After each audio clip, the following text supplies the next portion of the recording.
Hi, welcome to EDSC 550, Social and Cultural Competencies. I'm Professor Bobo, and welcome to the course. In this course, we will be focusing on the ability to understand and apply cultural competencies and social justice competencies with marginalized populations. These are the populations that are historically underserved, and these populations are some historical ones are the minorities, um, the special ed population. We also have our socioeconomically disadvantaged groups. So these are just a few to mention. So we're going to identify and address our personal biases and integrate multicultural trends and develop when developing curriculum. So we'll be talking about how to design lessons for this marginalized population.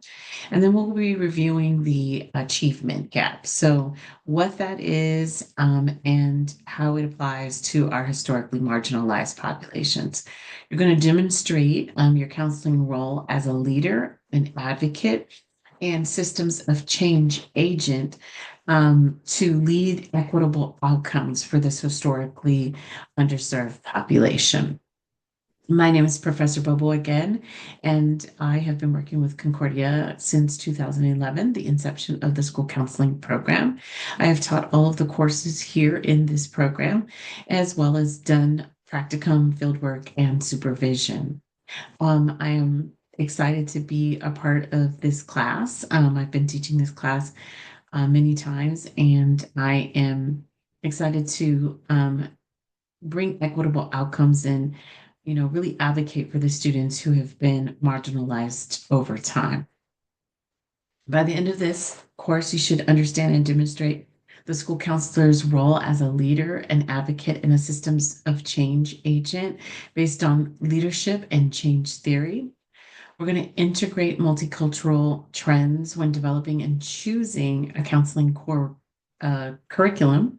We're going to have the ability to apply and understand competencies and social justices competencies with the marginalized population. So I'm going to dive right in and talk about the 5 assignments that you have for this course. As I stated before, we'll be working on the achievement gap. What does that mean? How do we define it? And how do we build our curriculum around it? All right. So in the achievement gap, you're going to find a site. Your site will be either your practicum site or your fieldworker site for this assignment. The reason why you need to choose a site is so that you can get the demographics from that particular site. Does not matter what level it is, whether it's elementary, middle, or high school. And then you're going to review the existing school data to identify the achievement gap and opportunity gaps by answering the questions that are listed on the assignment page. Okay. So you have a data summaries template, and on that template, you'll be answering those questions. So if you don't have access to these, you want to choose a school where someone has that can assist you in getting access to the school data. And then once you have access to the data and you have the academic, behavioral, and attendance for the school, you're going to explain policies and procedures which school counselors can use to identify the barriers to learning and access to opportunity, particularly for those marginalized students. So at the school, you're going to discuss specific challenges which the student from your particular schools face. So which group, you're going to choose one group that you will represent for that marginalized population.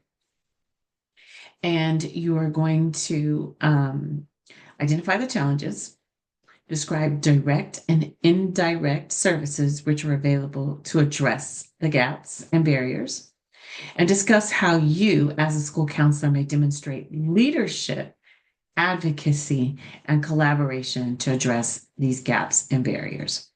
You will do this in using APA format in a narrative essay. Okay, that's your first assignment, the achievement gap. Again, you will use the template that is located on the assignment page to start gathering your data, and then you will answer the questions in a narrative essay. Your second assignment is your implicit bias assignment. This assignment is due week 3. During week 3, there is on the assignment page, there is a link to the Harvard Implicit Bias Assessment. Once you go to that link, there are several short assessments that you can take. You will take approximately 2 to 3 of those assessments, right? Any ones that you feel that you might have a bias towards, you can choose whichever one you want. You're going to complete 2 of them. I suggest you take 3. And then in a 2 to 3 page paper, you're going to identify and acknowledge at least 2 personal limitations and biases and articulate how they may affect your work as a school counselor. Now, you're going to use the information from this assessment.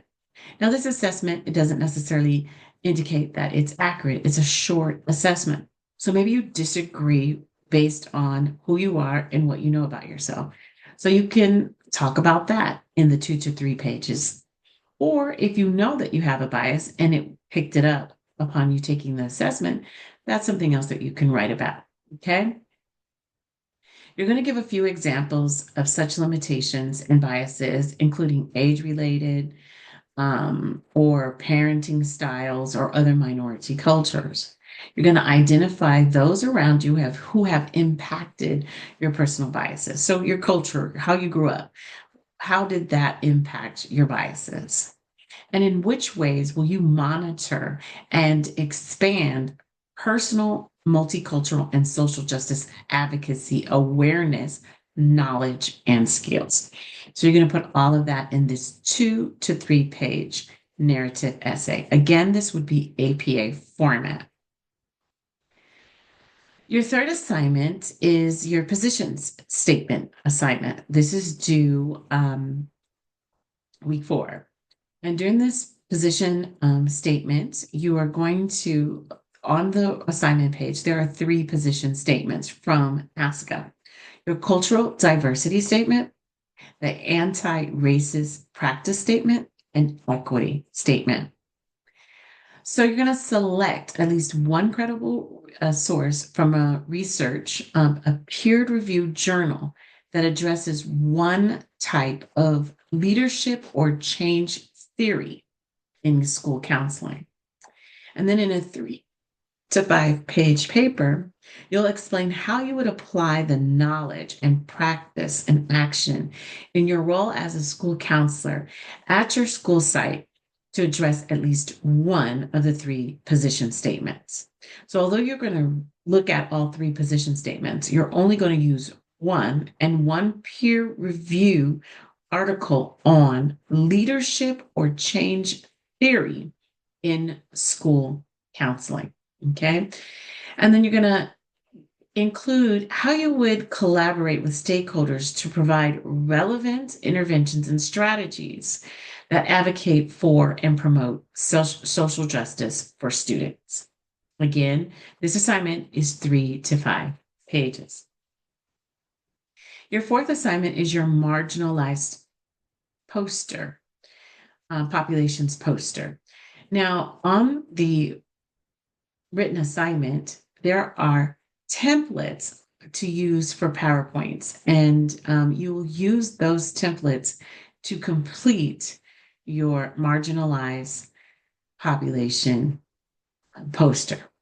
So you're going to research a specific social identity group that has been historically or is currently a marginalized population or underrepresented group. You're going to create a poster including the following information. You're going to summarize a research literature. You're going to identify barriers to access. You're going to add equity and success for that group. And you're going to propose one or two action strategies that counselors can take in to interview to intervene with students' academic performance, student engagement, student discipline, school culture, family involvement, and other programs that support the marginalized population in the schools for the purpose of providing equity. So these should be approximately, about 4 to 5 slides to include all of the information on the slides, right? Again, the templates to the slides can be found on your written assignment page. Your final assignment is your individual assignment, and you are going to create one small group lesson plan in counseling for your marginalized population. It can be for any grade level. So if you're working in elementary, middle, or high school, and any grade level of those different levels. The lesson plan can cover any topic. So what topic does that group need? To give them equitable access to academics that they may not receive as an underrepresented group. So, for example, if you have your EL population and they are academically behind, maybe an academic group would be one lesson plan that you would create. Now, on your written assignment, your format for the lesson plan is there. You will use that exact format when creating the lesson plan. I will go over more of this in our live sessions. And then you're going to use the gap action plan, which and include the ASCA mindsets and student success standards that are needed to create school cultures where everyone is included. Okay. So again, you're going to focus on a small group. So this would be anywhere from 6 to 15 students, a specific grade level, whatever grade level you want, or it could be a span of grade levels. Perhaps the lesson plan would be okay for multiple grade levels. And then a level, and then any topic of your choice that would address that marginalized population. Okay, so those are your 5 assignments. Let me remind you that your marginalized population poster, which is the 4th assignment, is your signature assignment. And just for clarity, the signature assignment must be turned in order to receive a grade for this course. All signature assignments have to be turned in order to receive a grade. I like to remind students of this because sometimes emergencies do happen and we do get behind. However, if this signature assignment is not turned in, you are unable to receive a grade for this course. One thing to remember for this course is that we will have our spring break. Our spring break will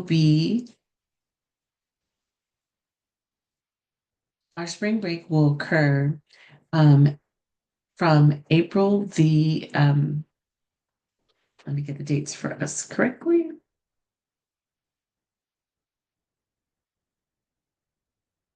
So spring break will occur for us on April the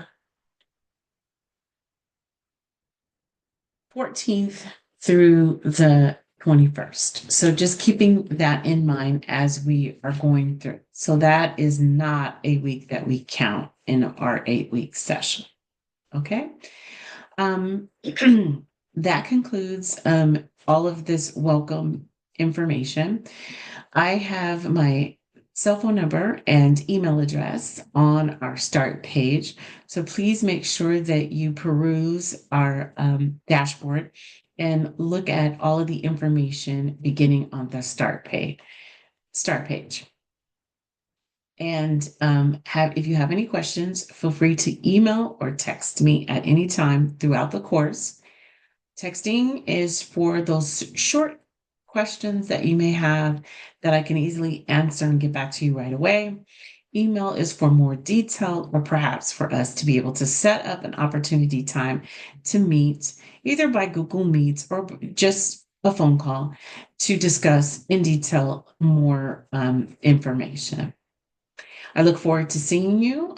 We have 4 live sessions, weeks 1, 3, 5, and 7, that we will be participating in. See you soon. Have a great evening.